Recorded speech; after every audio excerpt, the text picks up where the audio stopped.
Tardes a todos.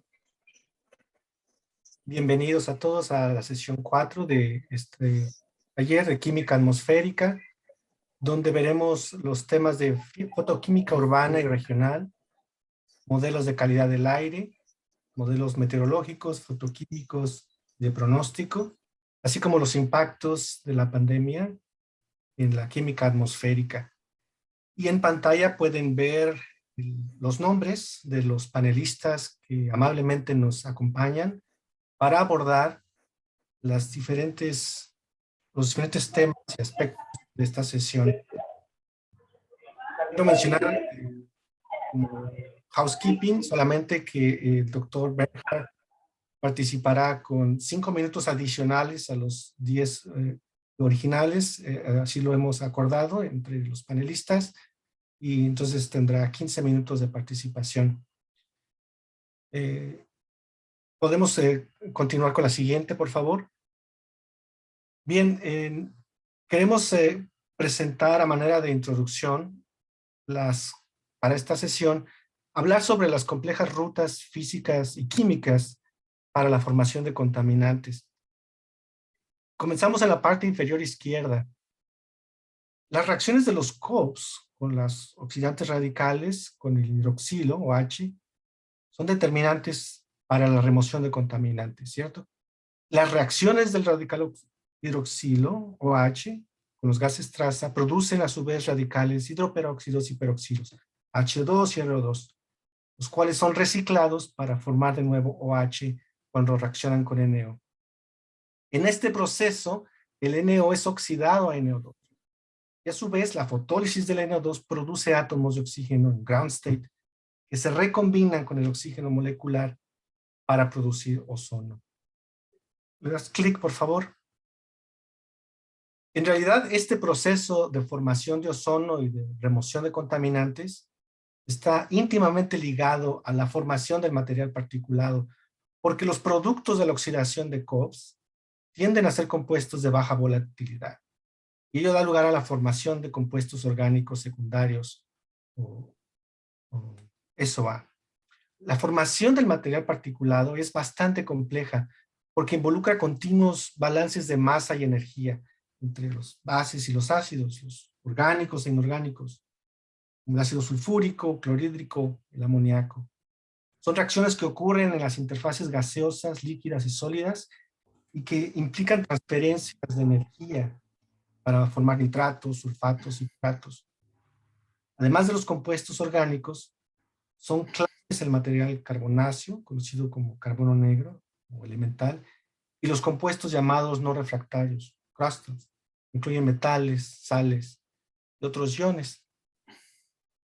Finalmente, un aspecto crucial, muy importante para entender estos procesos, son los llamados compuestos, los radicales, que dirigen las rutas de oxidación. Dentro de ellos, el OH, como mencioné, es el más importante, y sus principales rutas de formación son a través de la fotólisis de ozono, se ve ahí abajo, la fotólisis del HONO y de algunos COPs, como los aldehídos. Resulta entonces vital entender los niveles de estos radicales para poder, a su vez, entender la formación de ozono y del material particulado. Hay que tomar en cuenta que esto ocurre en función del tiempo, por lo cual la predicción de estos compuestos en modelos matemáticos no es sencilla. La siguiente, por favor. Y en realidad la química nocturna está íntimamente ligada a la química diurna. Por la noche, la radiación solar desaparece y por tanto la fotólisis pues, ya no es una ruta activa, pero la química es gobernada por otros radicales. Los tres compuestos claves son el NO2, el NO3 y el N2O5. En realidad, el ozono formado durante el día es muy importante en la noche, porque en un proceso de titulación oxida al NO a NO2, el cual ya no se fotoliza, sino que se acumula y reacciona a su vez con ozono para formar NO3. ¿Le puedes dar Enter, por favor, un clic? Ahora, el NO3 es un radical clave en la química nocturna. Primero porque determina los niveles de nitrógeno en la fase gaseosa. pero también porque oxida los compuestos orgánicos para la formación de nitratos orgánicos de baja volatilidad. También contribuyen a la formación de nitratos en el material particulado.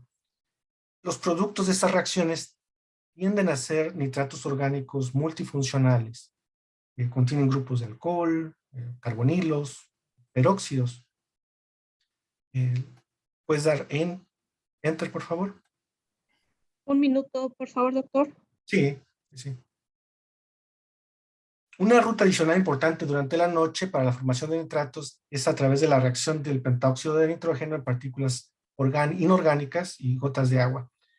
Y el ácido nítrico, para formar ácido nítrico. Entonces, al formar ácido nítrico, este se neutraliza con amoníaco disponible en el ambiente.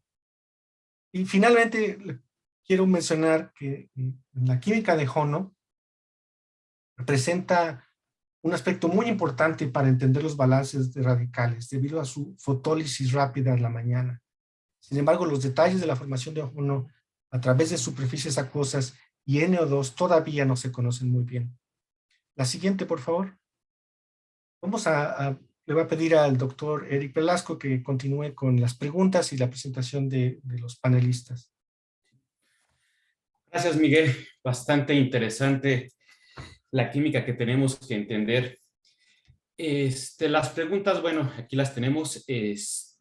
Son una serie de preguntas que hemos venido formulando una serie de colegas en los últimos años, que nacen de la necesidad de entender por qué no hemos sido capaces de continuar reduciendo el ozono, las concentraciones de ozono, y por qué las partículas pareciera que están rebotando otra vez sus niveles.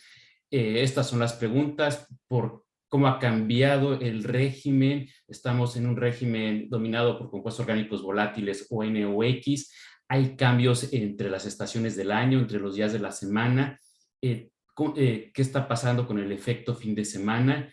¿Qué sabemos de los radicales? Después de en la campaña del 2003, medimos el radical OH, pero ya no lo hemos vuelto a hacer. Y si no conocemos la química del hidroxilo, pues difícilmente vamos a poder diseñar estrategias efectivas para batir el ozono. La química nocturna la hemos dejado por un lado, y es muy importante, como Miguel acaba de explicar. La Ciudad de México tenemos un problema muy grande de partículas ultra finas, ya no de PM2.5, tenemos que estar hablando de PM1 y de partículas de 100 nanómetros para abajo, y esas tienen un origen secundario. Es indispensable que mejoremos nuestro conocimiento al respecto. Asimismo, no entendemos bien cuál es la dinámica, la interacción entre la química atmosférica y los procesos físicos en la evolución de la capa de mezclado. Es algo que no hemos continuado estudiando, que no entendemos cómo la expansión urbana, el crecimiento de los edificios, cómo ha afectado a estos procesos.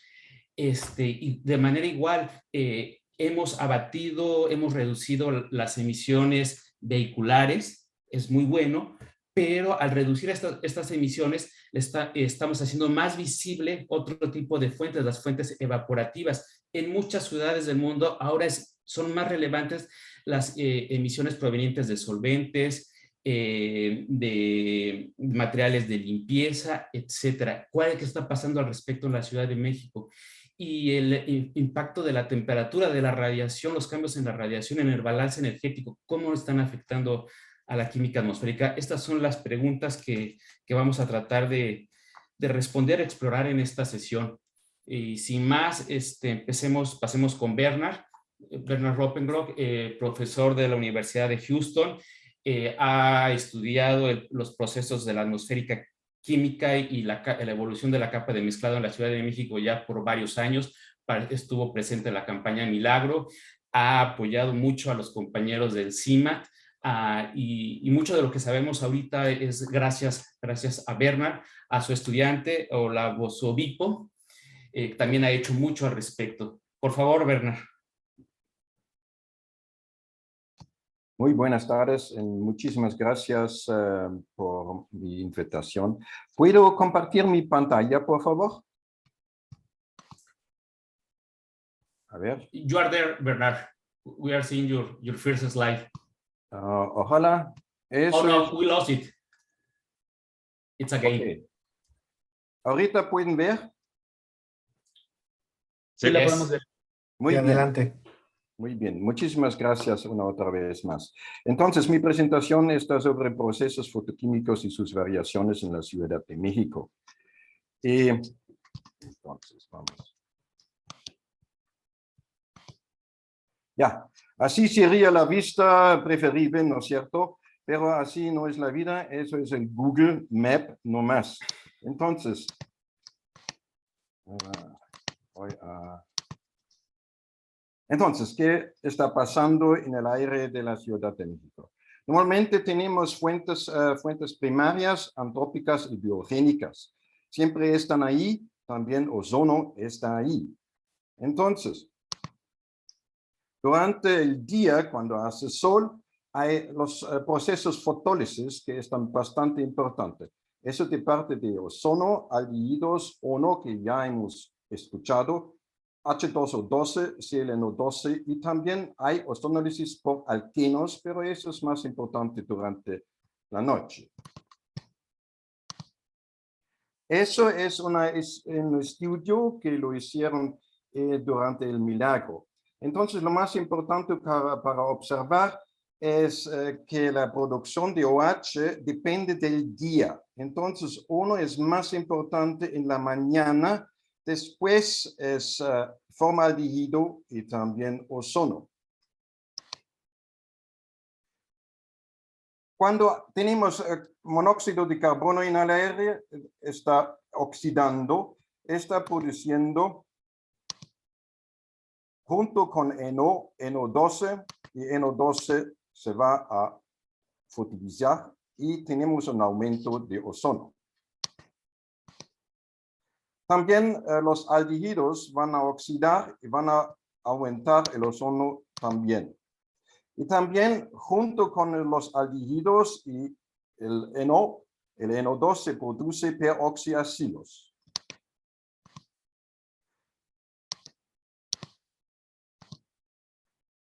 La terminación de estas reacciones se produce con HNO3 y también con H2O2 y eso tienen menos volatilidad y se puede deponer en la superficie. Eso es eso se puede ver muy bien cómo había la reducción de las emisiones primarias desde las 90. Se puede ver que estaba muy exitoso, pero después se puede ver también que todavía el ozono está bastante, es lo mismo, de repente puede también subir. También cuando vamos a ver los peroxiacilos en los 90 tuvimos niveles bastante altos y también en 2003, en 2007. Mientras tanto, me van a disculpar, mientras tanto habían mediciones recientes y los niveles están un poco más bajos que antes. Lo sabemos muy bien que los SOF son muy importantes desde los 90 y también tenemos muchas informaciones de las fuentes de SOF y muy importantes son los gases licuados de petróleo. Pero también habían muchas investigaciones de los SOF desde los últimos años y se puede apreciar que los gases licuados de petróleo también todavía siguen muy importantes. Y también al respecto de la reactividad, que se puede ver aquí. Desde los 2005 hasta los 2012, obviamente, se bajan las emisiones y las concentraciones y también la reactividad. Había una otra investigación de parte de Jaime Palomera, y también se puede ver que desde las 2003 hasta las 2012 había un bajo había menos concentraciones de estos SOFs.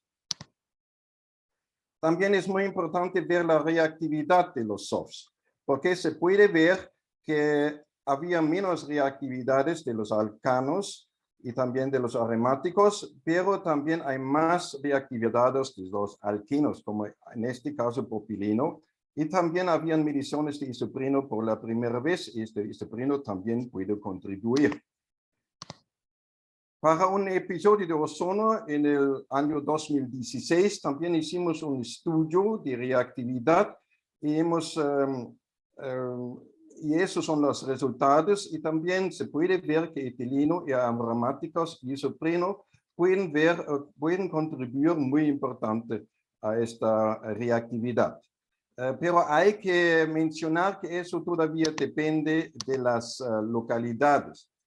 Aquí se puede ver en una publicación de parte de Miguel Zavala que también había una reducción de los SOFs en el rush hour y durante los últimos años. Aquí se puede ver una comparación con otras ciudades. Aquí se puede ver Houston, Nueva York y la Ciudad de México. Y como se puede ver, la línea verde es la situación de la Ciudad de México. Se puede ver monóxido de carbono es bastante alto, ozono es bastante alto, NOx y los SOFs. También fotólisis es muy importante. ¿Y de dónde viene? Eso viene mayormente de los alcanos en esta época, desde hace más o menos 20 años. Ahora, ¿cómo son los cambios? Los cambios de CO se puede ver aquí también de NOx y también de ozono. Es muy exitoso desde los últimos 30 años. Pero de todas maneras hay un crecimiento de ozono, no tanto de los peaks, pero de los valores medianos. La pregunta es, ¿por qué? Y ahora es muy importante también involucrar la relación entre NOx y SOFs. Entonces, eso también es un estudio que hace muchos años, pero también es muy importante verlo. Arriba se puede ver la producción calculada de ozono, mientras tanto, abajo se puede ver la producción calculada refiriendo a la relación de SOF versus NOx. Se puede ver que, por ejemplo, en Nueva York, la producción calculada de ozono es más bajo, mientras en la Ciudad de México es más alto. Al otro lado, en Nueva York, siempre la situación está limitada por los SOF. Mientras en la Ciudad de México, como es también en Houston, se puede ver que hay una variación durante el día. Entonces, eso depende si tenemos, es la tarde o la noche. Eso también depende de la situación de la localidad en la cuenca. Entonces, la situación es muy complicada. Había otro estudio recién por parte de mediciones por satélite de formaldehído y NO2, que se podría utilizar como proxy para SOF y NOx. Entonces, lo que se puede ver en esta imagen es que la situación está cambiando desde 2006 hasta 2016. Entonces, lo que ocurre es que ahorita estamos entrando en un régimen de la limitación de SOF. Eso también ocurre en diferentes meses. Entonces también hay una dependencia en los meses, pero mayormente se puede decir que ahorita estamos entrando en un régimen que está limitado por SOFs. Ahora quiero mostrarle una situación que hemos visto en el año 2016, exactamente en marzo 2016, como había un episodio de ozono muy alto.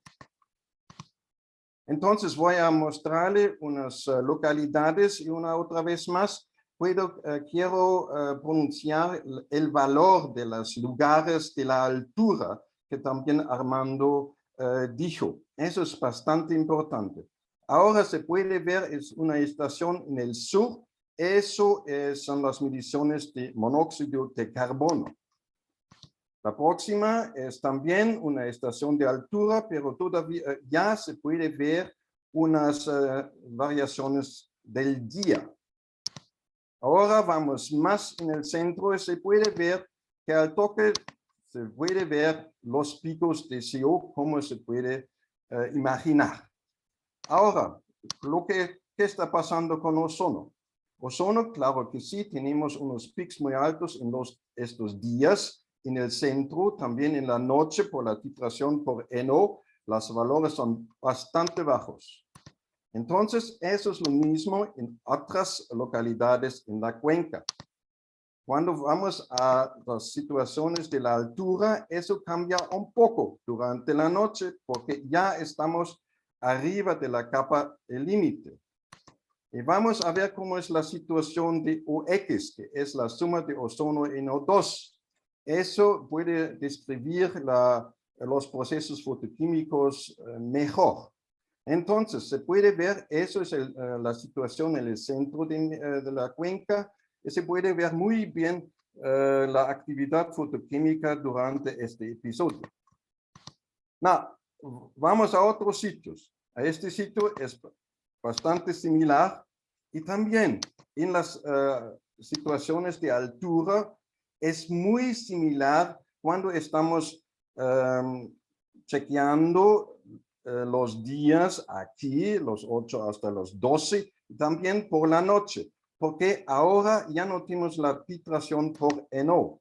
Entonces, se puede chequear lo que está pasando refiriendo al background de OX, que está más o menos 75 ppb. Mientras tanto, durante el episodio hay un crecimiento de más de 100 ppb. Eso es la producción en la cuenca sí misma. Es muy interesante que también hace unos años habían sondeos verticales de ozono y se puede apreciar muy bien que toda la producción en este caso se produce en la cuenca de la Ciudad de México. Entonces, el valor de estos lugares de la altura está bastante importante.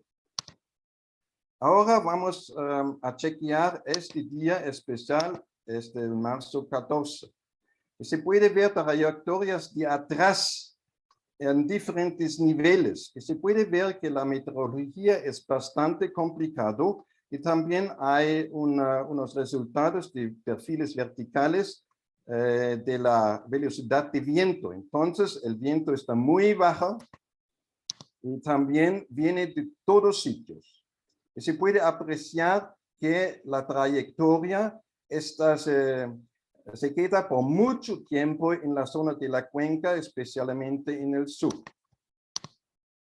Aquí se puede ver una otra vista desde arriba. Entonces, la trayectoria verde es la trayectoria que está encima de la capa de límite. Mientras tanto, las otras trayectorias están en la capa de límite. Es una otra vista, se puede ver el centro de la ciudad aquí. Aquí es el sitio de receptor, aquí es el aeropuerto y se puede ver al sur. Entonces, esta trayectoria verde es el flujo general sinóptica, es encima de la cuenca. Las localidades B y C son localidades de la altura. El A es la localidad en la cuenca.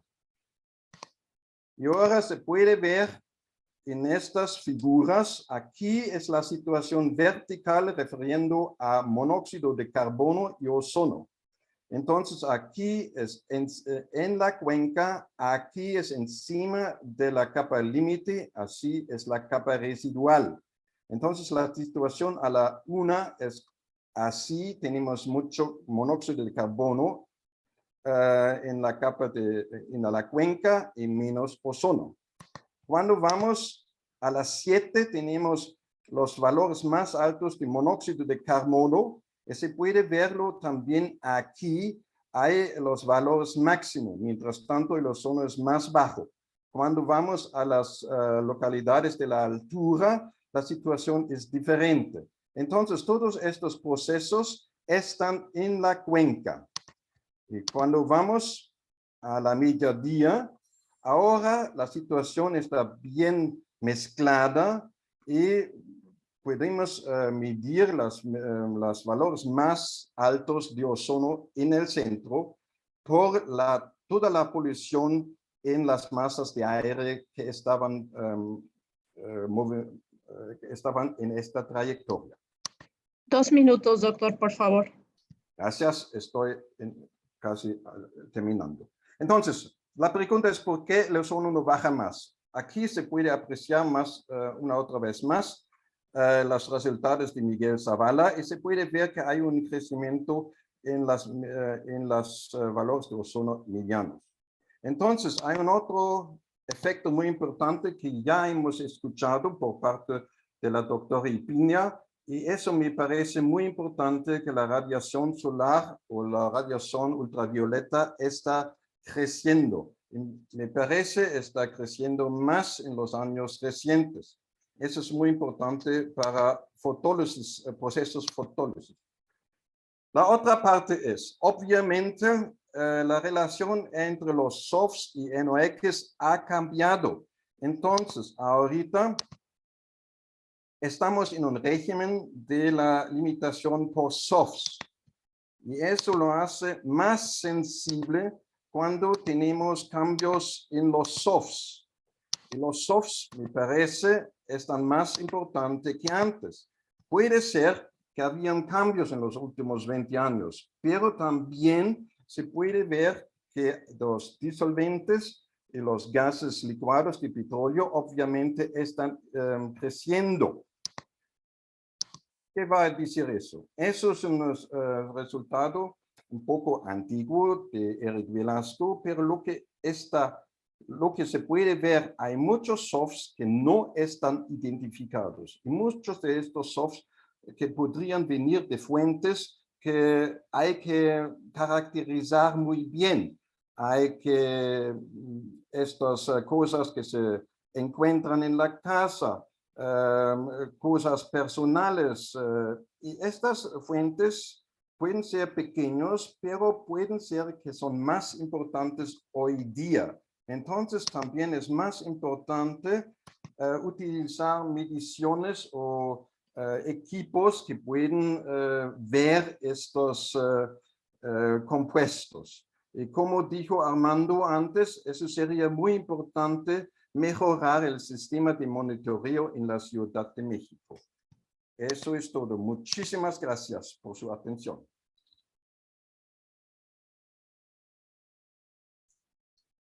Bernard, muchísimas gracias. Realmente apreciamos tu plática sobre los procesos químicos que están sucediendo en la Ciudad de México y tu análisis tan completo sobre el episodio del 2016. A continuación tenemos a Armando. Creo que Armando no requiere presentación, todo el mundo lo conoce. Él es el experto, el mero mero en monitoreo atmosférico en el país y también es un experto en la química de aerosoles. Por favor, Armando, la arena es tuya. Muchas gracias por la presentación, Eric. Gracias a la doctora Luisa Molina, a Eric y a Miguel por la invitación a esta sesión. Efectivamente, como parte del trabajo que realizamos en la Dirección de Monitoreo Atmosférico durante la administración pasada, donde quisimos aprovechar la experiencia de las grandes campañas de monitoreo de 2003 y 2006 que fueron coordinadas por la doctora Luisa Molina, nos propusimos el reto de actualizar la información sobre los procesos relacionados con la contaminación por ozono y por partículas.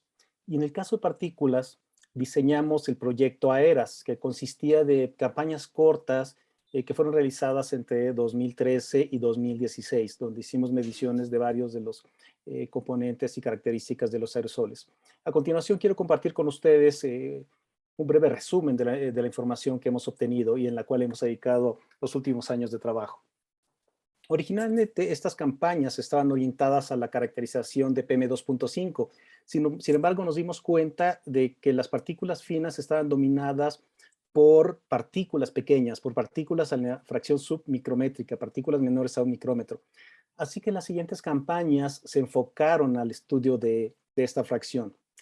Confirmamos que la composición de PM1 continuaba dominada por 4 componentes principales: material carbonáceo, los aerosoles orgánicos y el carbono negro, sulfatos, nitratos y amonio. Juntos representaban más del 95% de la masa total de las PM1.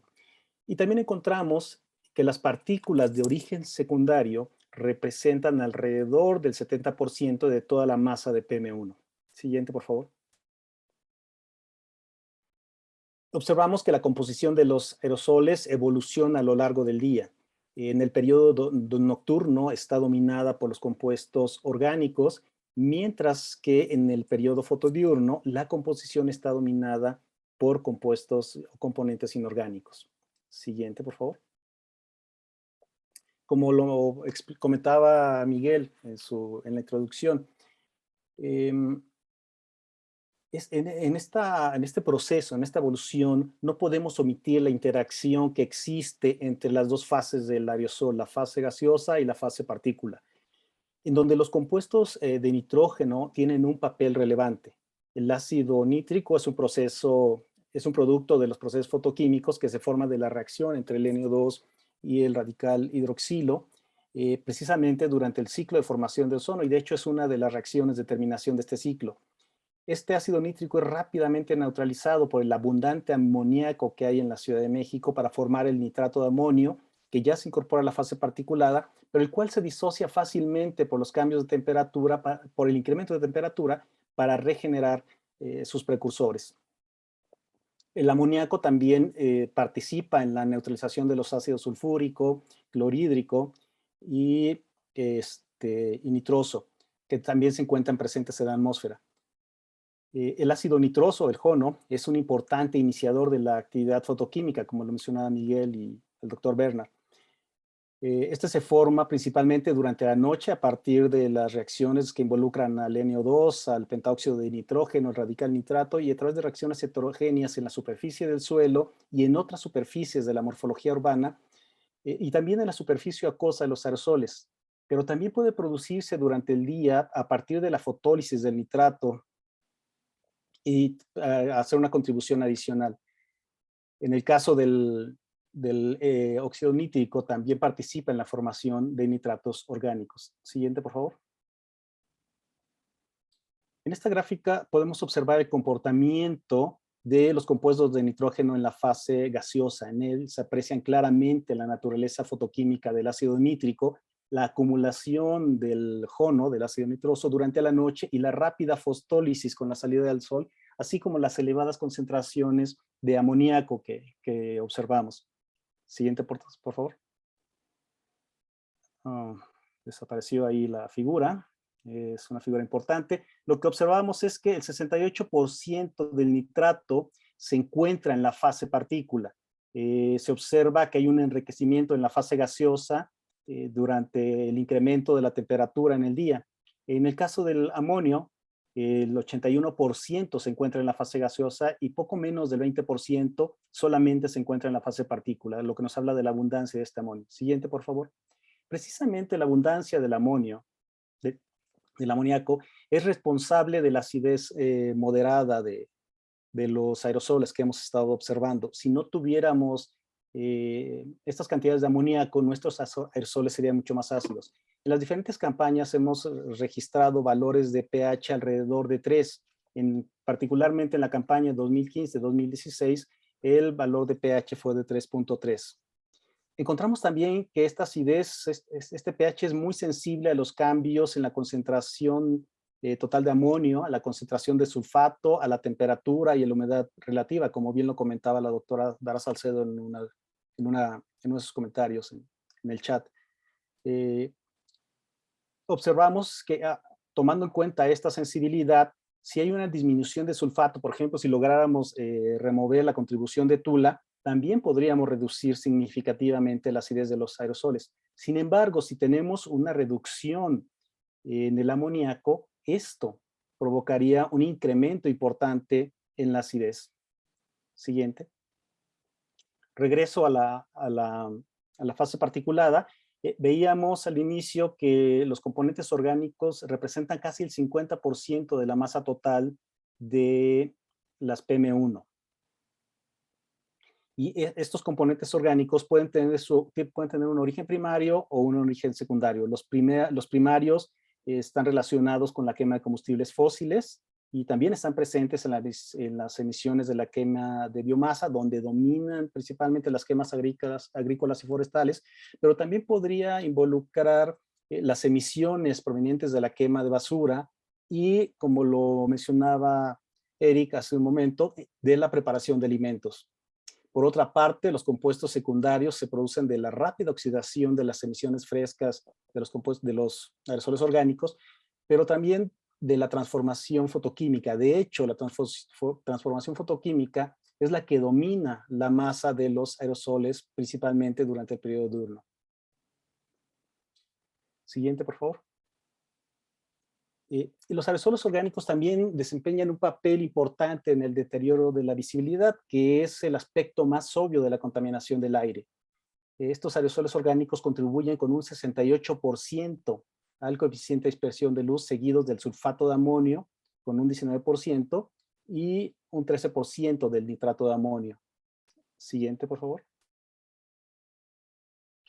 Y esta puede depender mucho de la temporada del año. Por ejemplo, en la temporada seca caliente, la disminución o el impacto en la dispersión se incrementa precisamente por el enriquecimiento de los aerosoles orgánicos por las emisiones de la quema de biomasa. Durante la temporada de lluvia, que aumenta la inestabilidad atmosférica, se reduce la presencia de estos contaminantes y incrementa la visibilidad. Siguiente, por favor.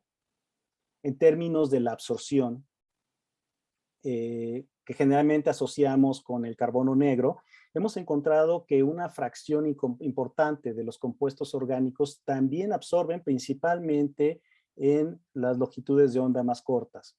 Y esto tiene implicaciones importantes en términos de la visibilidad, pero también en el calentamiento, en el balance radiativo y el calentamiento local, regional y global. Siguiente. Esta fracción orgánica se le conoce como carbono café. Y este carbono café está íntimamente relacionado con las emisiones primarias de aerosoles orgánicos. Siguiente, por favor.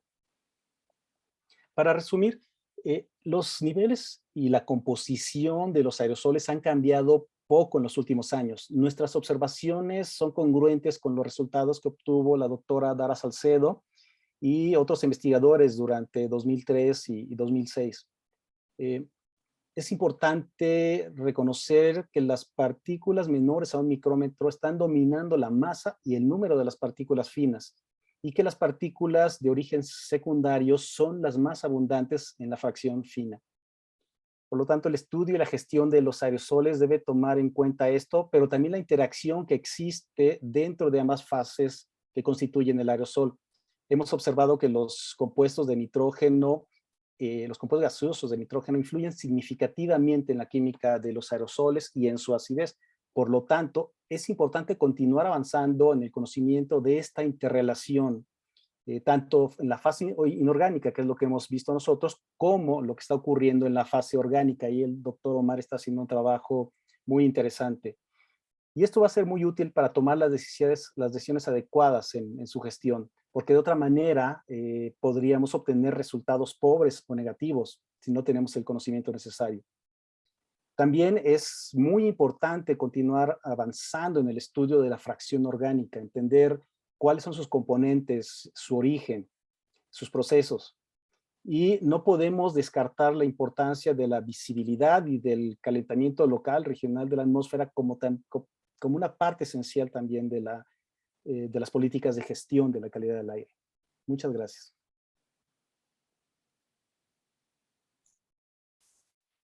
Muchas gracias, Armando. Es bien interesante todo el trabajo que has hecho en cuanto a la química y las propiedades ópticas de los aerosoles en la Ciudad de México.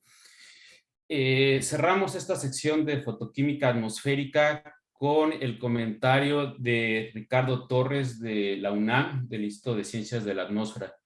Ricardo, ¿andas por ahí? Aquí estoy, aquí estoy. Por favor. Nada más cerré el video porque estaba también retrasando un poquito la señal. Bien, pues realmente son comentarios. Esto que han dado ustedes, los tres panelistas anteriores, muy bueno, por cierto. La verdad, hacen un resumen adecuado de lo que está sucediendo aquí.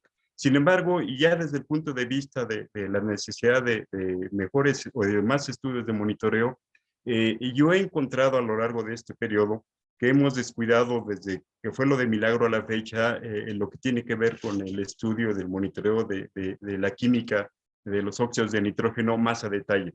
En alguna ocasión incluso le comenté yo a Zavala, a Miguel Zavala, de que todavía seguimos utilizando para interpretar cuestiones de química especies o datos que son generados por analizadores comerciales que muchas veces no tienen la suficiente sensibilidad como para que podamos involucrarnos mejor en interpretación de la información. Y es ahí en donde yo creo que hay que fortalecer esa parte. En la UNAM estamos trabajando en este sentido y esperamos pronto tener mejores resultados. Nos cortó el vuelo la cuestión de la pandemia y sí no pudimos hacer mucho. Sin embargo, mañana yo voy a dar me toca dar una presentación sobre el aspecto de las especies NY, cómo creemos que han evolucionado aquí en la zona metropolitana, por un lado. Y por el otro, la necesidad de involucrarnos más, como ya lo han mencionado en los comentarios, sobre el análisis continuo y mejor de compuestos orgánicos volátiles. En particular, yo quiero poner énfasis en los carbonilos. Los carbonilos, ya lo dijo muy bien Zavala, son una parte importantísima en la formación de radicales y no hemos profundizado mucho en ese sentido. Sí tenemos mediciones ocasionales que son medidas, pero en periodos muy largos no tenemos mediciones todavía de tipo continuo de carbonilos, en particular el formaldehído. Y lo que más nos ha preocupado desde que yo empecé a trabajar en esta situación, por ahí de los años 90, con el doctor Bravo, era el efecto de que seguimos utilizando aditivos oxigenados en gasolinas cuando sabemos que estos forman parte, son importantes precursores de compuestos como aldehídos, formaldehído y acetaldehído, y sin embargo ahí hemos dejado ese hueco. Quizás ahí valdría la pena intervenir más, valdría la pena involucrarnos más en esta situación, en estudiar qué está pasando con todos estos carbonilos. Sí los medimos ocasionalmente y aparecen por ahí, pero no hemos hecho un seguimiento constante y adecuado de la evolución de todos estos compuestos. No me queda muy corta el comentario, más que felicitarlos a ustedes por todo lo que han trabajado y lo que nos han ayudado en este sentido. Y bueno, pues adelante. Yo creo que tenemos toda la información. Creo que ya hay mucha información como para poder fortalecer futuras estrategias, pero todavía tenemos que impulsar más esos aspectos que todavía nos quedan un poquito flojos para poder ahora sí decir, tenemos que enfocarnos al control de estas fuentes. Y no todavía, pues sí, estamos estudiando muy bien la química atmosférica, pero tenemos que regresar a la base que son las emisiones. Creo que con este comentario puedo ya terminar mi participación. Muchas gracias, Ricardo. Con esto cerramos la sesión de fotoquímica. Pasamos a la sección de modelos. Le paso la batuta a ¿quién es el moderador? Agustín García Reynoso. Agustín, todo tuyo. Eric, Miguel, muchísimas gracias y a todos los panelistas. Adelante, Agustín. Sí, muchas gracias. En esta ocasión estaba ahí mencionado como modelos de calidad del aire, pero aquí voy a hablar más que nada modelos generales, ¿no? Y entre los modelos están los modelos de calidad de aire, los modelos meteorológicos, los modelos de trayectoria o de receptor. Y en esta sesión tenemos a los panelistas, tenemos a Mario Alberto Mendoza Domínguez del Tecnológico de Monterrey, al doctor Jorge Zavala, al doctor Marco Mora de la Universidad de Puebla, a Víctor Almanza también del instituto y la maestra Alejandra Méndez Girón. Y las preguntas que queremos tratar de responder es a través de eso, de la parte de meteorología, cómo se puede simular mejor la evolución de la capa límite, qué parametrizaciones son más útiles en el dosel urbano que reflejen lo que está pasando en la ciudad. Los mecanismos químicos utilizados en los modelos actuales sí explican la reactividad atmosférica y la producción de radicales, especies tanto intermedias como secundarias, y si estamos representando bien la conversión de gas a partículas en la zona.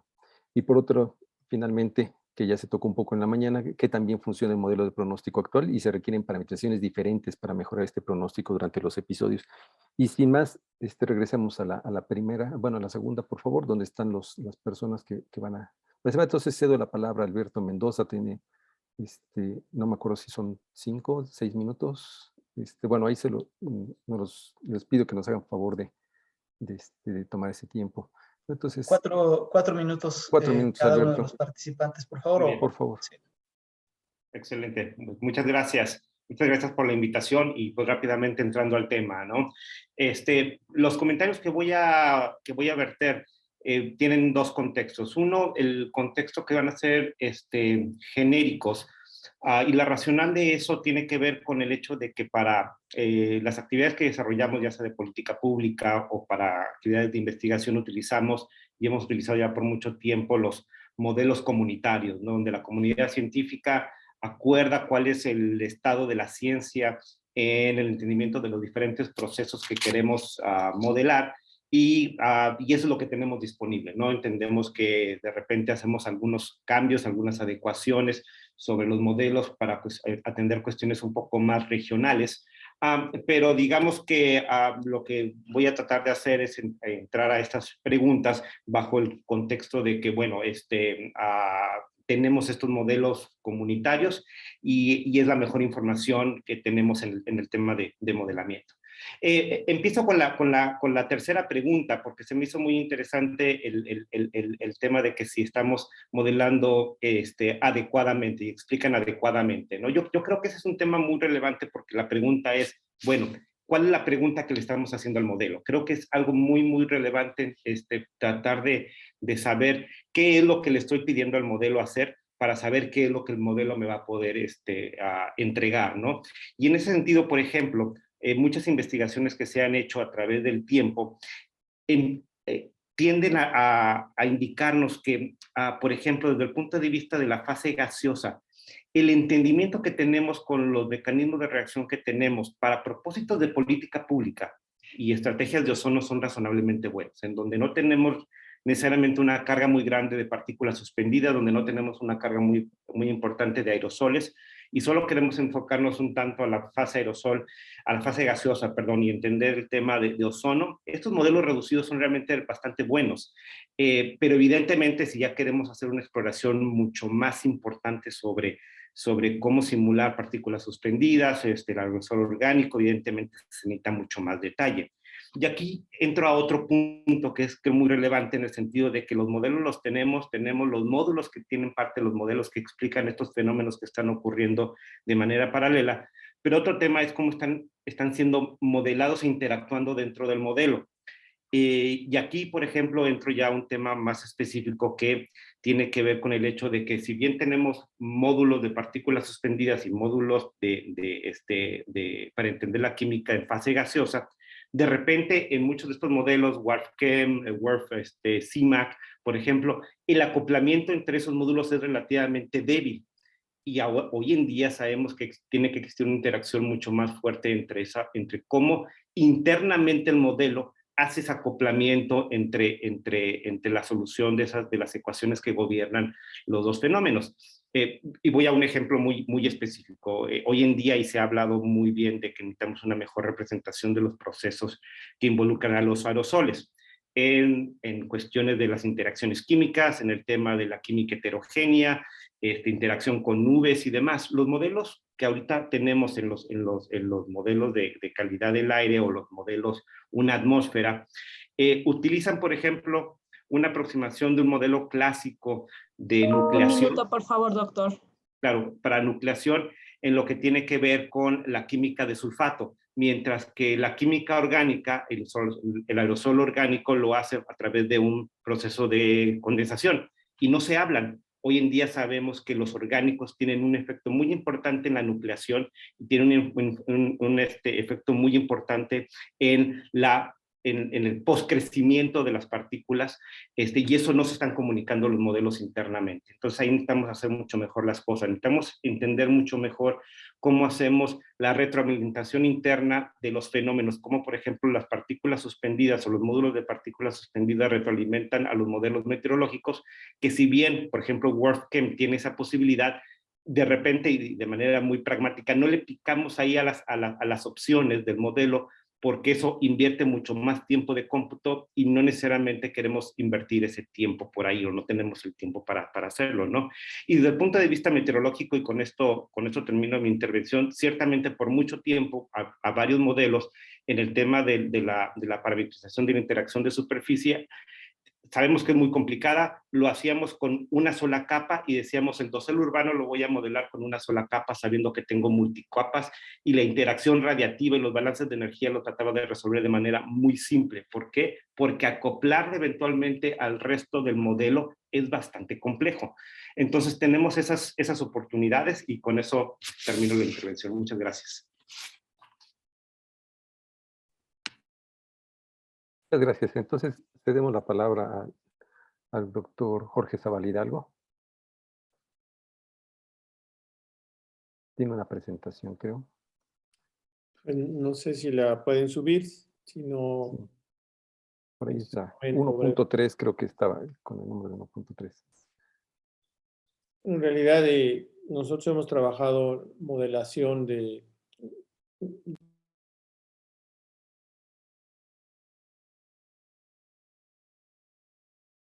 No se escucha. Se te apagó el micrófono, Jorge.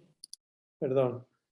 Decía que si la podían poner la presentación, si no lo voy comentando, digo que nosotros en el instituto hemos trabajado pues la modelación de las condiciones meteorológicas para hacer investigación de distintos procesos, pero también para desarrollar sistemas de pronóstico que hemos colaborado con distintas instituciones, particularmente con Pemex y también con otras instituciones académicas, con CENAPRED.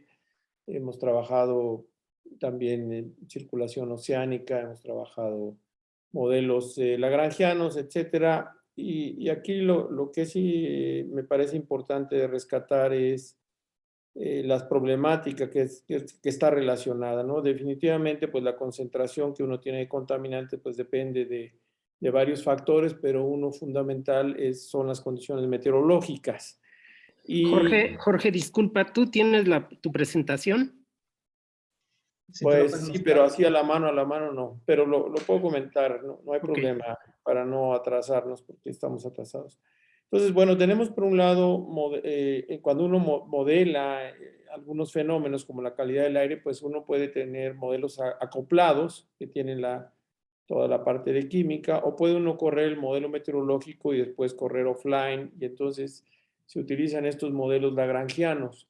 Esto se puede usar para entender, por ejemplo, cosas como las que mostraba Luis Gerardo, de dónde vienen las partículas, hacia dónde van, pero puede ser mucho más completo donde todo un proceso se simula a partir de un modelo lagrangiano que se corre en forma offline o después de correr el modelo meteorológico. Y esto puede servir para entender mucho la conectividad, los procesos y también para realizar pronóstico. Entonces, una parte que nosotros trabajado mucho en otras áreas, por ejemplo, para dispersión de petróleo en el océano o para la concentración de clorofila A, etcétera, pero son las mismas ecuaciones, los mismos métodos.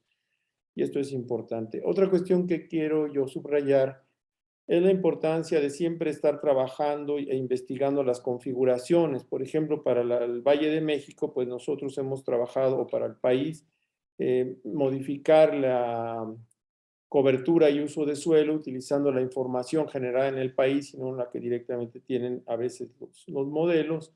La topografía también es muy importante, la resolución, por supuesto.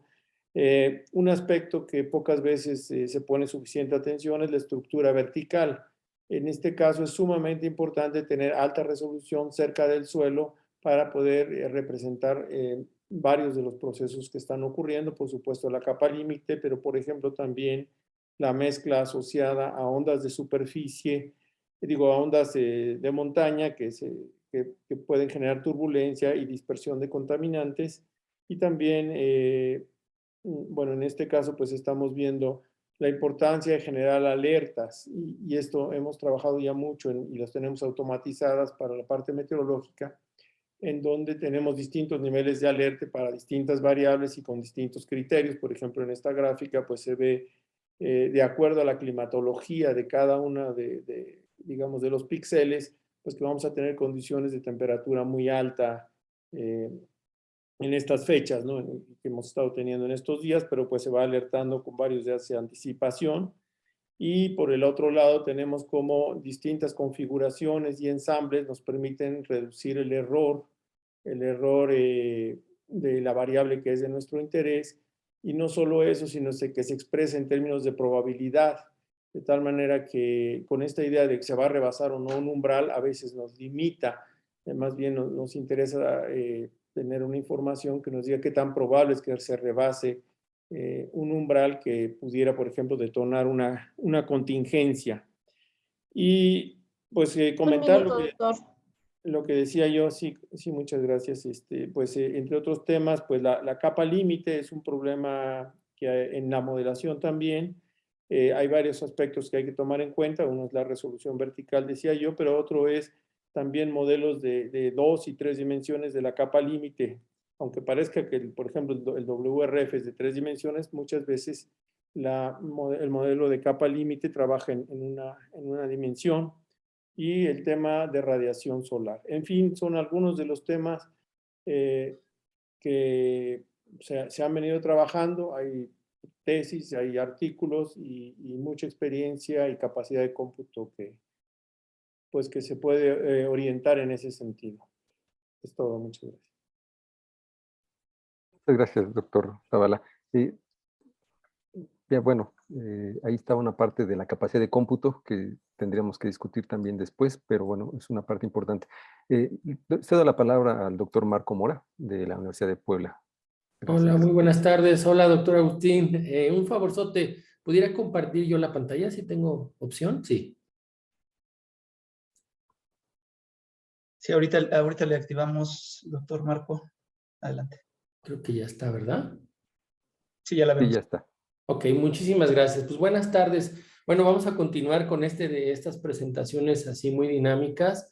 Hay muchísimas preguntas, son para mí muchísimas y muy importantes las que planteó al inicio el doctor Agustín. Yo quisiera comentar sobre nada más una de ellas, porque tenemos muy poquito tiempo y es muy interesante. De hecho, ya hay varios, el doctor Eric también lo planteó, y es sobre digamos, la parametrización del dosel urbano. Si todas estas características que tiene el dosel de la ciudad o de las ciudades está, digamos, representada correctamente en los modelos. Entonces, bueno, acá tenemos una figurita para hacernos la idea. Me gustaría igual robarme la figurita que presentó el doctor Eric, pero bueno, pues tenemos diferentes características en las ciudades. Tenemos a veces conglomerados de, digamos, edificios de alturas bajas o alturas medianas, y eso va a ser bien diferente a lo que se pudiera observar, digamos, en un parque, o con edificios en estas zonas a lo mejor más como corporativos, incluso si los edificios muy altos están pegados o se forman cañones. Esto es muy, muy interesante todo lo que se puede hacer. He visto algunos trabajos por ejemplo, del planteamiento de convertir los edificios en azoteas verdes, etcétera. Y pues ahí hay muchos parámetros o fenómenos físicos que ocurren, y lo importante sería poder representarlos bien en los modelos. Entonces, bueno, básicamente, ¿qué tenemos ahí? Tenemos la geometría de las ciudades, tenemos la parte que ya se mencionó, la parte de radiativa, la absortividad, reflectividad, emisividad, la parte del calor latente, calor sensible, que se va reconvirtiendo, digamos, y permite o no la parte de la difusión, o bueno, de los contaminantes. Pero también hay una parte que siempre queda un poquito de lado, creo yo, que es la parte del tema de la humedad, la relación que guardan algunas de estas variables con la humedad. Por ejemplo, la parte de almacenamiento de aguas. En algunos lugares se ha planteado el uso de estas azoteas con huertos y cosas de estas que tienen riego por goteo. La parte de evapotranspiración es muy interesante. Me parece que también, por ejemplo, la CAME debería considerar algunas zonas como el Ajusco, algunas otras zonas donde se pudiera estudiar también, dicho sea de paso, ¿verdad? La parte de cómo se modifica, digamos, el estoma de las plantas y pudiera ser dañado por la exposición prolongada a ciertos contaminantes, que a su vez esto modifica, digamos, los procesos naturales con los que las plantas están sudando, ¿no? Están evaporando. Bueno, regresando un poquito a nuestro tema, el tema de la parte aerodinámica, la rugosidad, la porosidad y todos estos factores, cómo pueden estar representados, parametrizados en un modelo para correlacionar esto del dosel y la atmósfera y generar, digamos, pues algunos datos para mejorar la planeación de las ciudades, la creación de zonas urbanas, etcétera, ¿no? Entonces, bueno, es una necesidad, digamos, contar con estos esquemas avanzados para simular la retroalimentación entre el dosel y la atmósfera. Entonces, pensando un poquito de estas escalas que hablábamos cuando caminamos o íbamos en un taxi, escalas, digamos, nano, tal vez micro, cuando inhalamos partículas, y si nos movemos un poquito a escalas meso, pues entonces ya entran ahí en función los modelos, pero no están, digamos, desacoplados, ¿verdad? Pero bueno, lo que quiero decir es que estas escalas ya un poco más mayores ya pueden ser observadas por los modelos o una combinación con datos satelitales. Entonces, bueno, ahí en la figura vemos los procesos que se dan en ciertos niveles, ¿verdad? Entre edificios, la radiación, etcétera. Y típicamente el modelo WRF, pues, incluye algunos de estos aspectos. A mí lo que me motivó, digamos, más o menos recientemente a tratar de investigar sobre esta parte del dosel y con el modelo WRF es que más o menos recientemente se hizo una actualización.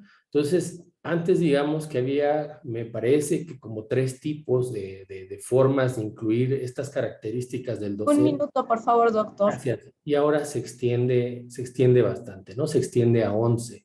Entonces, bueno, tenemos también aquí cómputo de alto rendimiento. De hecho, existe la posibilidad de solicitar acceso al clúster metiendo un proyecto. La convocatoria me parece está abierta este año hasta junio.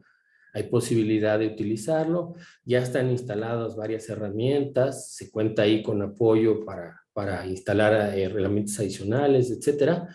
Y bueno, pues básicamente esta actualización de rapidísimo, pues ahora podemos incluir esto de las azoteas verdes, pensar que pudiéramos colocar a lo mejor granjas solares, o a lo mejor considerar áreas muy grandes que solo tuvieran concreto, a lo mejor un aeropuerto, cosas de ese tipo, y podemos hacer simulaciones. Entonces básicamente, pues es como una especie de invitación o de mostrar, digamos, mi disposición pues a poder colaborar con alguien más, a lo mejor en este proyecto que mencionaban hace rato de Urban Plumber, a lo mejor por ahí se puede hacer algo, porque lo que yo he hecho realmente es pues correr el modelo con algunos de estos escenarios ya preestablecidos, empleando por ahí esta herramienta, y he generado algunos datos que hacen sentido en el contexto, digamos, de físico-químico, ¿no? Como lo que mencionaba en la mañana el doctor Agustín, que digamos si hay mayor temperatura, pues la dispersión de los contaminantes se modifica. Estas cosas como que las hemos logrado observar, pero a mí me gustaría pues tratar de incluir algunos escenarios que fueran un poquito más realistas, algo que estuviéramos pensando que puede ser interesante para la ciudad. Y bueno, pues ahí dejaría, digamos, mi comentario. Dejen que...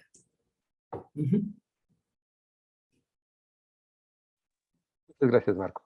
Sí, estaba terminando de escribir esta parte de aprovechar las capacidades de supercómputo del Laboratorio Nacional del Sureste, ¿no? Y por ahí puse en el chat la convocatoria que se abre en los próximos meses.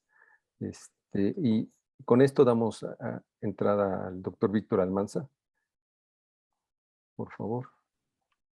Hola, buenas tardes. Bueno, antes que nada, gracias por la invitación a los organizadores. Y bueno, brevemente, mi comentario va orientado a lo que dijeron los colegas anteriormente, y a mí sí me gustaría resaltar el aspecto de los mecanismos químicos que se utilizan al momento de hacer las simulaciones. Algunos mecanismos se ha reportado, por ejemplo, que tienden a sobreestimar el ozono y, y bueno, muchas veces se reporta que es básicamente por cómo manejan la cinética del ácido nítrico, ¿no? Que ya bien nos explicó el doctor Rappenglück y el doctor Zavala. Y bueno, esto a su vez, estas incertidumbres en fase gas, bueno, también van a afectar a la formación de orgánicos secundarios, ¿no? Y bueno, también una parte importante de los mecanismos de reacción es cómo resuelven la química de los aromáticos, ¿no? También, por ejemplo, también las reacciones heterogéneas o la química heterogénea no está del todo comprendida en los mecanismos, ¿no? Por ejemplo, la reacción heterogénea de NO2 en superficie de aerosoles para formar el JON, pues nos va a impactar en los niveles de OH, ¿no? Y este JON se va a fotolizar en la mañana para formar el OH, como lo vimos en las presentaciones anteriores. Ahora bien, con respecto a los esquemas de capa límite, muchos de ellos están fijos. Por ejemplo, lo que nos hablaba el doctor Mora de la parametrización del World Urban. Algunos de ellos, si me equivoco, corrígeme por favor, Marco, algunos de ellos están amarrados a ciertos esquemas de capa límite, ¿no? Y si mal no recuerdo, uno de estos esquemas de capa límite es un esquema local, ¿no? Y si vemos todas las publicaciones, o bueno, la mayoría de las publicaciones que se han hecho en meteorología para la zona metropolitana del Valle de México, tienden a utilizar esquemas más no locales, ¿no? Entonces, ahí también, ¿no? Explorar esa posibilidad o ver qué esquema se comporta mejor en qué época del año, ¿no? También sería una pregunta importante para abordar, ¿no? Y bueno, respecto a la conversión de gas a partículas, de nuevo, ¿no? Falta un poco representar mejor la química heterogénea. Y aquí también resaltar, por ejemplo, para la formación de orgánicos secundarios, los esquemas basados en volatilidad son de los que mejores resultados han mostrado. Y ya para finalizar mi comentario, es desde el punto de vista práctico, ver lo que le estamos introduciendo al modelo, ¿no? Los inputs. Es decir, como ya se mencionaba en la mañana y como se ha mencionado a lo largo de las sesiones, pues las incertidumbres, ¿no? Tanto en emisiones, reanálisis, etcétera, pues todo eso va a impactar al modelo, ¿no? Y recordar que el modelo es una herramienta y también tiene sus limitaciones. Y bueno, con esto terminaría mi participación. Gracias. Muchas gracias, doctor Almanza. Por esto con esta última plática damos por terminada esta sesión, la parte de la 4.2 de modelos de calidad del aire. No sé si tengamos Agustín, tiempo. perdón, tenemos a la coordinadora general del Servicio Meteorológico Nacional, la maestra Alejandra Méndez Sí, Girón. gracias. Sí. Por favor. Buenas tardes. Vamos a compartir una presentación. Básicamente vamos a dar una respuesta general a todos los cuestionamientos que fueron planteados. Sabemos que la meteorología está en todas las áreas del conocimiento. El Servicio Meteorológico apoya la megalópolis, proporcionando información meteorológica y climatológica, principalmente sobre mapas de superficie, de altura, de radiosondeo, imágenes de satélite, de radar y detectores de rayos, así como productos de modelos numéricos de pronóstico. Se realiza una vigilancia de sistemas meteorológicos de muy corto plazo para el Valle de México y los estados de la megalópolis. Entre los parámetros o los elementos o variables que se deben de considerar y que se pueden proporcionar a la megalópolis es el estado del cielo, el pronóstico de lluvia, la temperatura máxima, temperatura mínima, el comportamiento del viento medio y las rachas, pero sin duda, entre los pronósticos que se generan son aquellos que se generan a corto plazo y que sirven para dar seguimiento a las condiciones atmosféricas que son los pronósticos que se hacen a corto plazo y que pueden hacerse dependiendo de las condiciones de actividad meteorológica que se tengan, se hacen cada hora o cada 3 horas. El elemento o la observación más importante que se hace es el radiosondeo. Este tipo de observación es muy importante porque finalmente los datos que se generan en este tipo de observación son los datos que alimentan todos los modelos numéricos de pronóstico a nivel global. Se hacen observaciones a nivel mundial cada 12 horas y esta información sirve para alimentar y dar seguimiento a los modelos numéricos. Entre las variables que se dan seguimiento es la presión, la temperatura, el viento, la humedad, y en función de esos datos se pueden, a través del uso de ecuaciones termodinámicas y dinámicas, conocer la estabilidad o la inestabilidad de la atmósfera. Este elemento es fundamental, ya que dependiendo de la estabilidad o inestabilidad atmosférica, vamos a saber la concentración de contaminantes que se pueden tener en las capas bajas, contaminantes como el dióxido de nitrógeno, como el ozono, o también en esta época que es muy común conocer la generación de incendios forestales y que de alguna manera el humo que se concentra, pues dependiendo de los elementos meteorológicos podemos saber su desplazamiento del humo o la concentración de los contaminantes que pueden ocasionar. Entre la información que se puede tener en un diagrama termodinámico es la información sobre las inversiones térmicas, saber cuándo se pueden romper esas inversiones, conocer de alguna manera, asociarla con la calidad del aire a través del conocimiento de la temperatura y la humedad que se tiene. El elemento fundamental, pues como ya lo comenté, la estabilidad vertical que se tiene de la atmósfera, ya que dependiendo de esa estabilidad vamos a conocer y de la humedad que se tenga, si tenemos la posibilidad de desarrollo de nubes convectivas o nubes de tipo estratiformes, y dependiendo de ese tipo de nubosidad, podemos conocer si vamos a tener tormentas, chubascos o simplemente van a ser algunas lloviznas.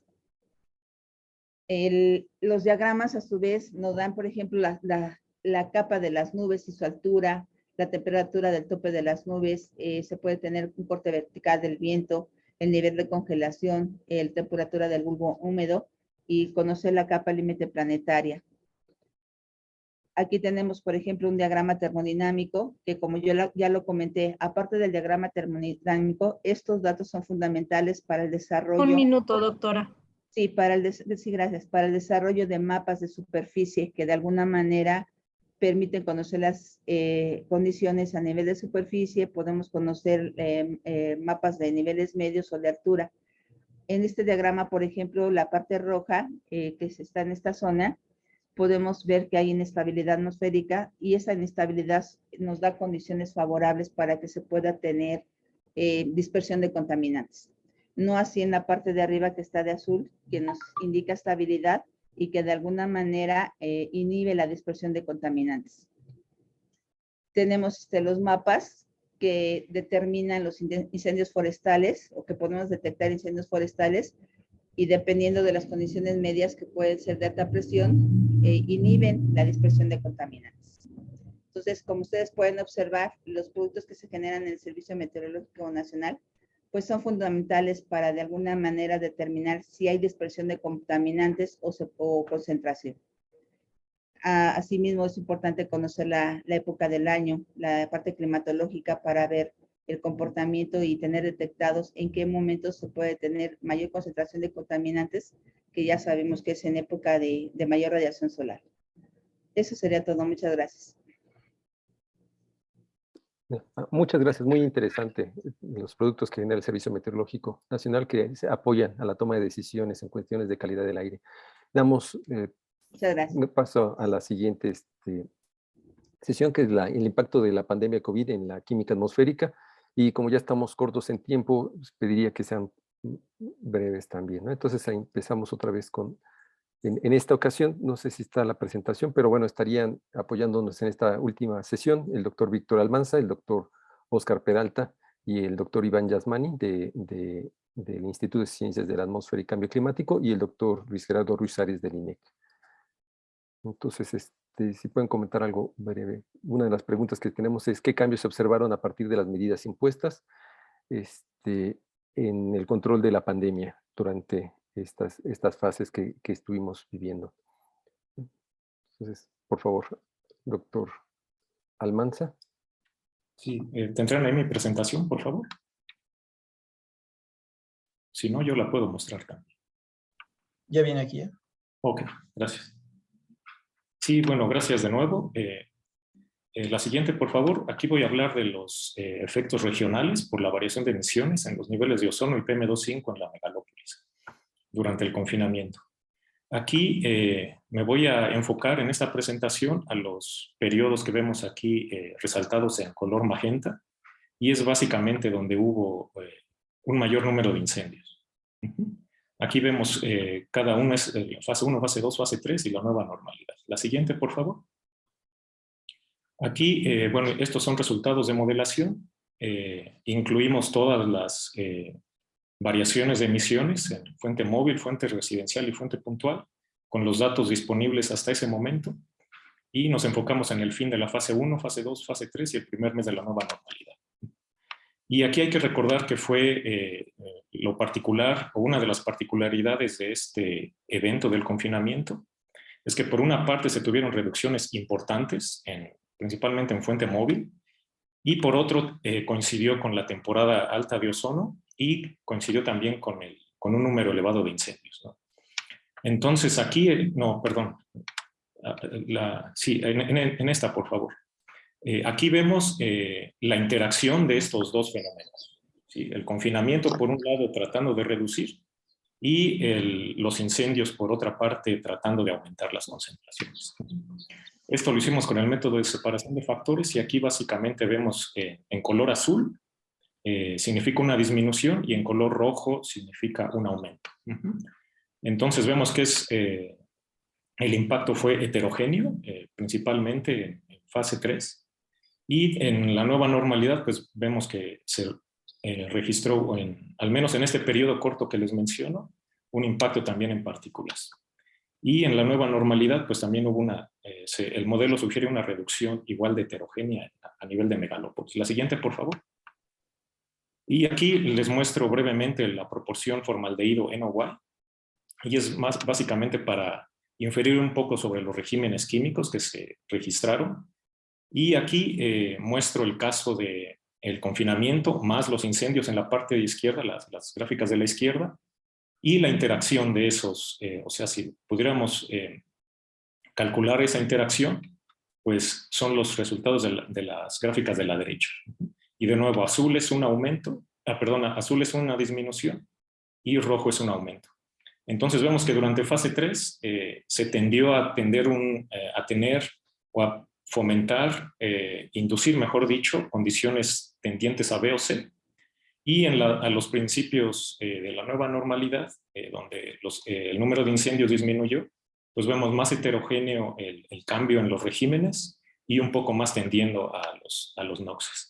Y finalmente aquí quiero resaltar, en la nueva normalidad vemos ahí una especie de acoplamiento entre la región de Tula y la parte norte de Ciudad de México. La siguiente, por favor.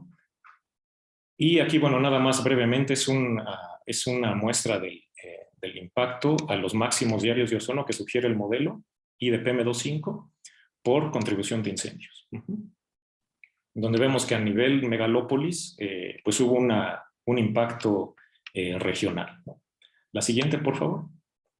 Y bueno, nada más aquí el comentario final es que considerar una perspectiva a nivel megalópolis para efecto de política pública, considerando el efecto en y de regímenes químicos, ¿no? De VOC-NOx.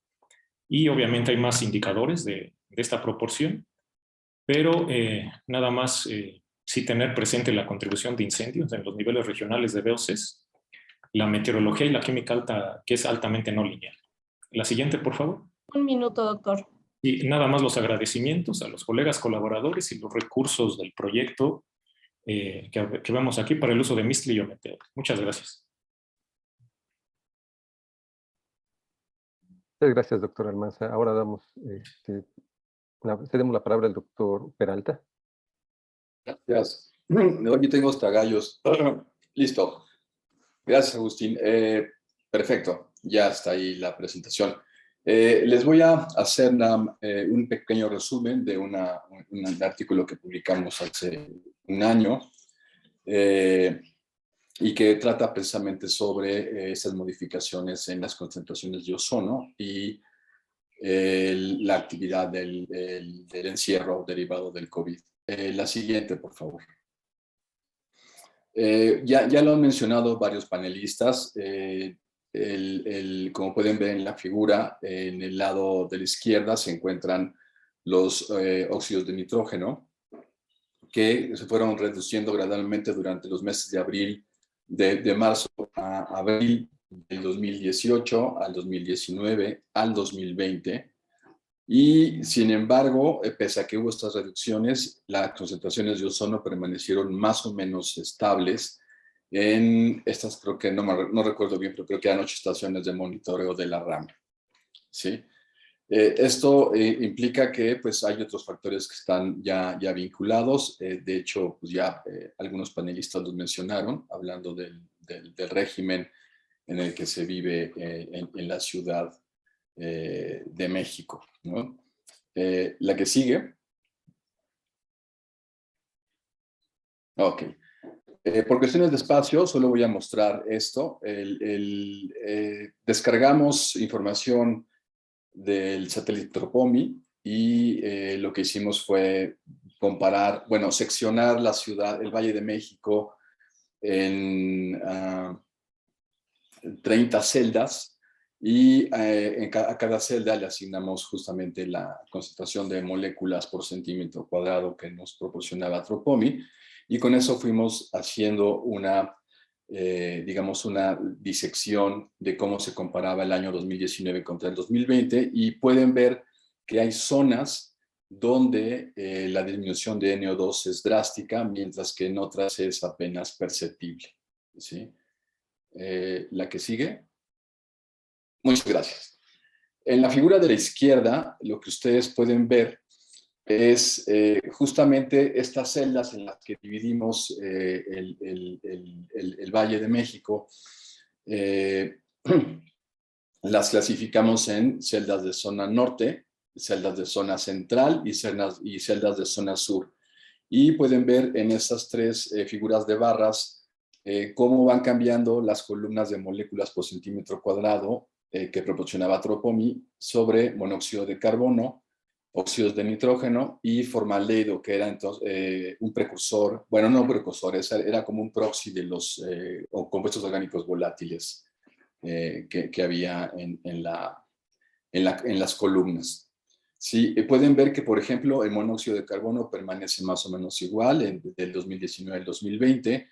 Los óxidos de nitrógeno tienen varios cambios en algunas de las celdas. Y el formaldehído también tiene cambios en su concentración, ¿sí? ¿Esto qué significa? Bueno, que en la figura de la derecha ustedes pueden ver que clasificamos esas celdas por población. Pueden ver que hay unas que pasaron de una zona limitada por VOCs a una zona de transición. Otras pasaron de la zona de transición a una zona por VOCs, lo que implica que de alguna manera, lo que implica es que en realidad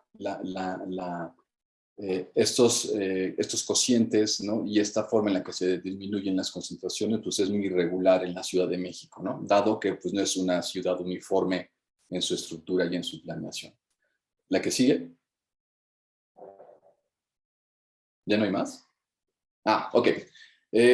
Una manera más, digamos, ilustrativa de ver eso, lo que les acabo de mencionar en la figura anterior es ver justamente cómo fueron pasando algunas de las estaciones de monitoreo de una zona VOCs sensibles en 2018 a una zona NOx sensible en 2020, lo que implica que pues, el comportamiento es sumamente irregular. ¿Esto a qué nos lleva? La que sigue, por favor. Ahí está.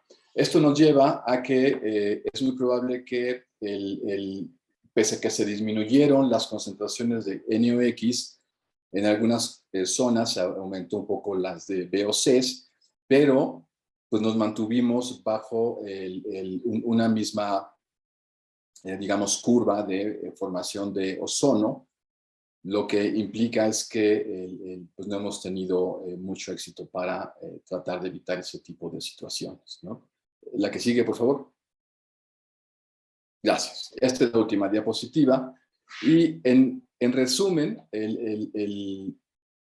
pues con todo lo que les presenté ahora, pues podemos concluir que la Ciudad de México vive bajo un régimen transitorio que le dificulta controlar esta formación de O3 y que definitivamente el encierro modificó el comportamiento de los compuestos químicos precursores de ozono en el aire, ¿sí? Es importante también, lo hemos dicho desde varios años, que hay que pues, ver la manera en la que se pueden controlar, medir o reducir estas emisiones de VOCs para evitar justamente que pasemos de una isopleta pues actual a una más intensa, ¿no? Donde se forme más rápido el ozono.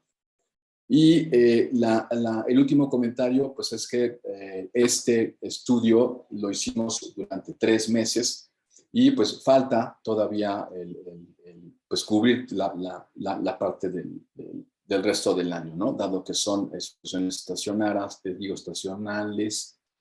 ¿sí? Que seguramente cambian con la actividad y con la meteorología que se ha mencionado en diapositivas anteriores, ¿sí?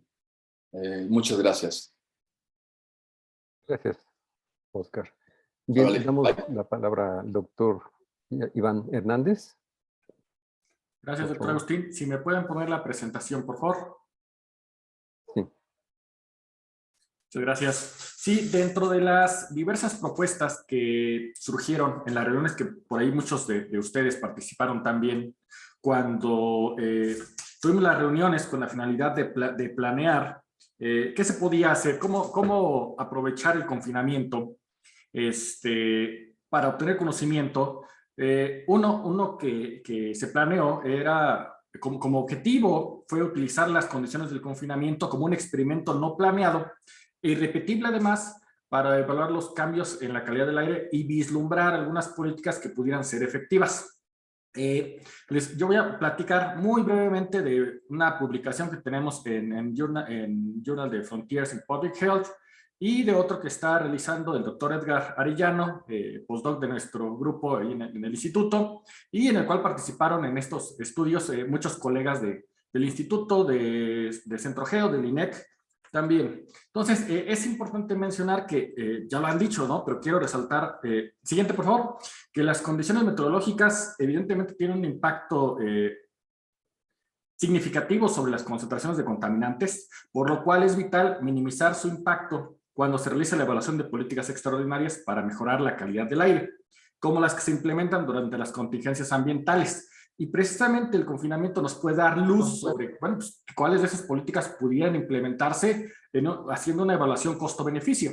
Entonces, para eso utilizamos estos datos y este periodo de la pandemia, del confinamiento, en el cual, bueno, el criterio de selección, ya extendiendo el estudio, fue utilizar todas las estaciones que tenían datos en 2021.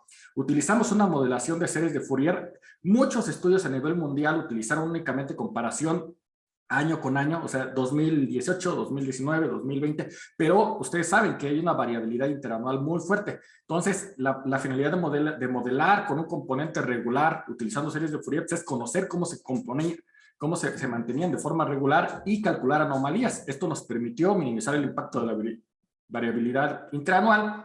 Detectamos también las tendencias. Evidentemente, si no se consideran las tendencias, puede ser que estemos atribuyendo los cambios en las concentraciones a la tendencia y no precisamente a las políticas implementadas. Calculamos anomalías y, sumamente importante, excluimos eventos de estancamiento y de lluvias para disminuir el ruido todavía. Por favor, siguiente. ¿Qué podría ser? Perdón, esta. ¿Puede regresar a la anterior, por favor? Entonces, encontramos que usamos 4 años para no arrastrar tendencias de muy, muy largo plazo, pero sí para mantener algo. Y varios de los compuestos presentan tendencias significativas. Entonces, Removimos la tendencia y calculamos las anomalías. El CO tiene una tendencia, las PMs tienen tendencia, el NO2 y también lo otro. Siguiente, por favor. Bueno, este es el resumen de todas las fases ya de la pandemia durante un año hasta la aparición de la variante Delta. Y bueno, pues pueden ver ustedes las barras que tienen asterisco son aquellas que son significativas. El caso del monóxido, identificamos en un primer estudio cuando utilizábamos únicamente una serie de estaciones que considerábamos representativas, no se veía cambios significativos, pero cuando ya usamos a nivel ciudad el promedio como tal para los contaminantes criterios, sí se ven cambios. Sumamente importante, las partículas solamente observamos cambios cuando hubo disminución de la actividad industrial. Los mayores cambios de todos los contaminantes se observaron en la fase 3 o en la fase de confinamiento total. En el caso del SO2 no observamos cambio en ninguna, y el ozono sí vimos un incremento significativo únicamente en la fase 2, que es cuando disminuyeron los niveles de NO2, casi el mismo nivel en la fase 3, pero solamente se observó en ozono. Siguiente, por favor. Comparamos con información satelital, observamos que en la fase 2, por ejemplo, aquí nada más había un año para comparar, entonces pues fue lo que utilizamos, que había una diferencia en la fase 2, pero en la fase 3 no se veía, y eso, bueno, pues puede ser que sea también debido al impacto de incendios forestales, tal como lo comentó el doctor Víctor Almanza previamente. Por eso es importante seccionar bien el periodo de estudio y las condiciones de estudio, y en el caso del N2 sin problema coincidieron con lo medido en superficie. Siguiente, por favor. Bueno, esta es la tabla que resume todos los cambios en porcentaje, utilizando ya los promedios de ciudad para las diversas fases, y bueno, pues están muy relacionados. Esta muestra, la gráfica inferior muestra análisis muestra los resúmenes de índices mensuales reportados por el INEGI, algunos de movilidad, y aquí está que tanto la movilidad en transporte público como particular disminuyó en abril y mayo, y después fue una recuperación, y esto está claramente correlacionado con los cambios en CO y en NO2 y después su posterior recuperación. La actividad minera y la actividad de construcción dentro de la ciudad tuvo un impacto claro sobre las partículas en la fase 3, en la fase de confinamiento total. Como comentaba, el ozono se observó únicamente en la fase 2 un incremento. Siguiente, por favor. Un minuto, por favor, doctor. Con esta concluyo. Entonces, ¿qué información obtuvimos durante esto? Bueno, pues las reducciones observadas durante la pandemia fueron de una magnitud que no se observaría durante ninguna otra contingencia ambiental previa después de la aplicación de políticas. El confinamiento de COVID ha permitido evaluar políticas que pudieran implementarse en condiciones de no episodios. Ya el doctor Miguel Zavala habló hace un rato que pues debido a la influencia de otros factores meteorológicos y de transporte, las políticas que se implementen pueden dar resultados mínimos o no significativos, a pesar de lo que se implemente en el valle. No considerar esta meteorología, tanto factor de lluvia, factor de estancamiento, es decir, condiciones de no dispersión, lleva a que sobreestimemos las disminuciones entre 2 y 10%, entre 2 y 10 veces para el monóxido y para partículas. Los cambios en ozono pueden ayudar a que se observaron a calibrar mejor los inventarios, a que se consideran más los COPs, como ya se comentó previamente. Y finalmente, que es de resaltar, sumamente importante, seguir insistiendo en que necesitamos tener datos de DUBOX para conocer mejor cómo se produce el ozono, ¿no? Y bueno, en términos de salud pública, estos cambios que se observaron, si hubieran ocurrido en un periodo normal, mediante la implementación de una política, pues estimamos que pueden disminuir alrededor de 588 muertes asociadas a contaminación atmosférica, 152 con medidas de fase 2 y entre 436 de fase 3. Gracias.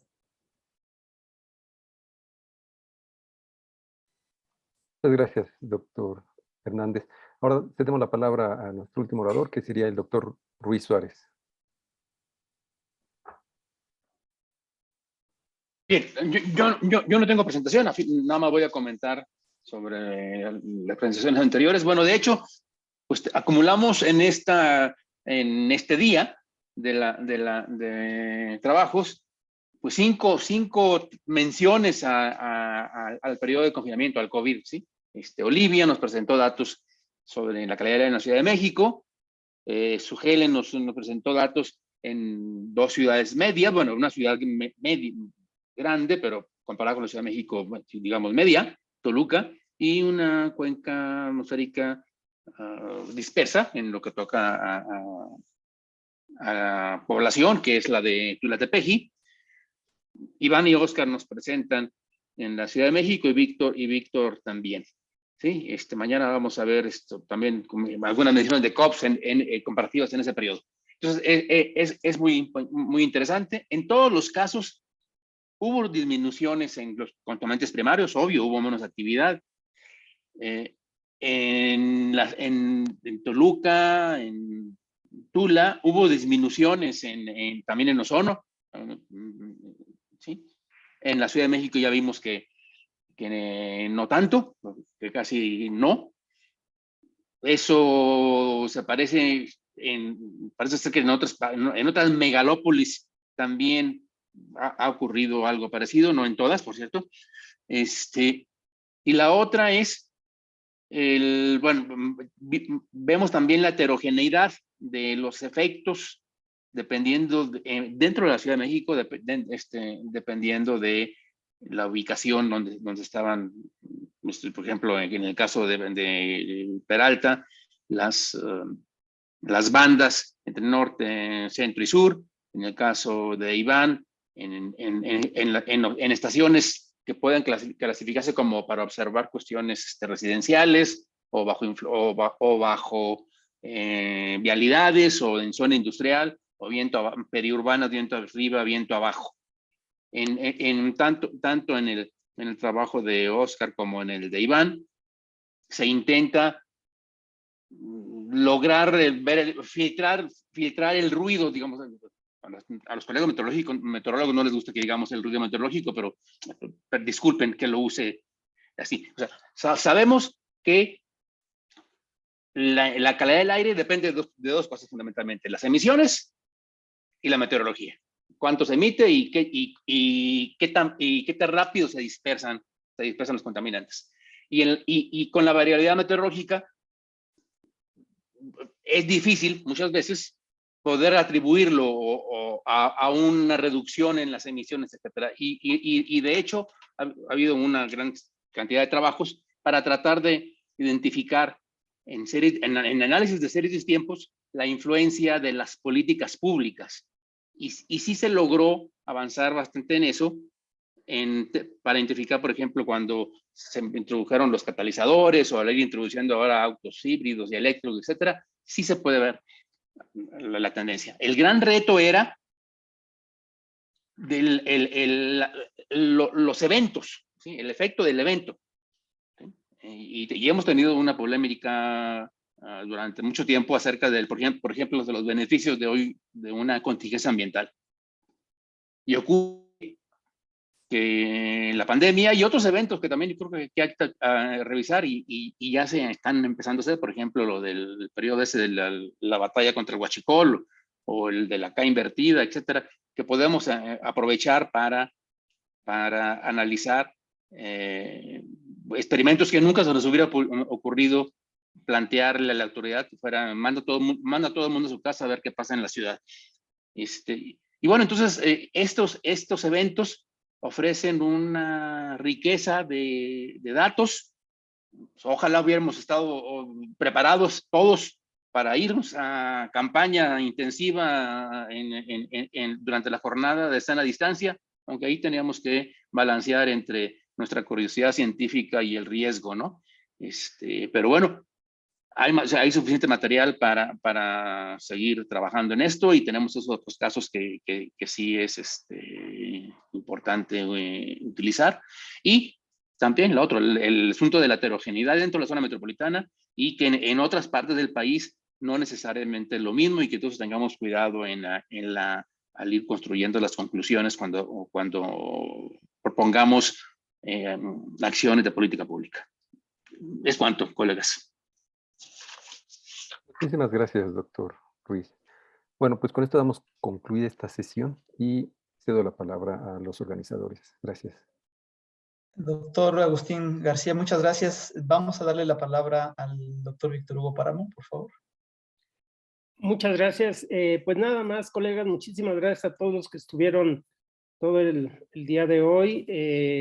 Los invitamos a que nos acompañen el día de mañana. También está muy, muy interesante la agenda. Vamos a empezar a las 8 de la mañana, entonces sí les pedimos que podamos iniciar puntualmente. Y pues con esto damos por terminadas las tareas de hoy y nos vemos mañana. Muchas gracias. Que pasen buena tarde.